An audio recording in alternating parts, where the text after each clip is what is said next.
Welcome to BibleTrack for January the 27th. Today we're reading Genesis chapters 25 and 26. We begin the chapter with Abraham getting married again. He's 136 years old and he marries a gal named Keturah. It indicates in the chapter that she was one of perhaps several concubines. She had some kids to whom Abraham gave parting gifts, but not the inheritance that belonged only to Isaac. It was through him and him only that the blessings that God promised Abraham would pass. Abraham dies at 175 years old, though, and Isaac and Ishmael bury him, same place where they buried Sarah.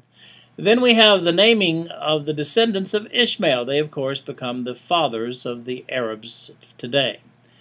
We then go into the details of the pregnancy of Rebekah. She has a tough pregnancy. Actually has twins, Jacob and Esau. And before they're born, she's told she's wondering why is she having such a difficult time, and she's told that she has two nations struggling within her. Then she's told that the older shall serve the younger, and she remembers that, of course, years later. And then in chapter 25, we have that soup episode. The boys are grown now, Jacob and Esau. Esau was born just a few seconds before Jacob, but the oldest child birthright belongs to him. Jacob wants it, though. When Esau comes in hungry one day, Jacob barters with Esau, and Esau, for a bowl of red soup, he agrees to sell his birthright, swears to it by an oath to give his birthright to Jacob, sold it fair and square. Begin chapter 26 with a famine, and because of the famine, Isaac and Rebekah take off to the southeast, and there they end up in Philistine country where Abimelech is the big man there.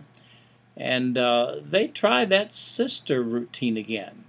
And in this particular instance, Abimelech sees them out one day, and they're not acting like brother and sister. They're acting more like husband and wife, and he begins to suspect something, and you guess it, they get ejected from the land.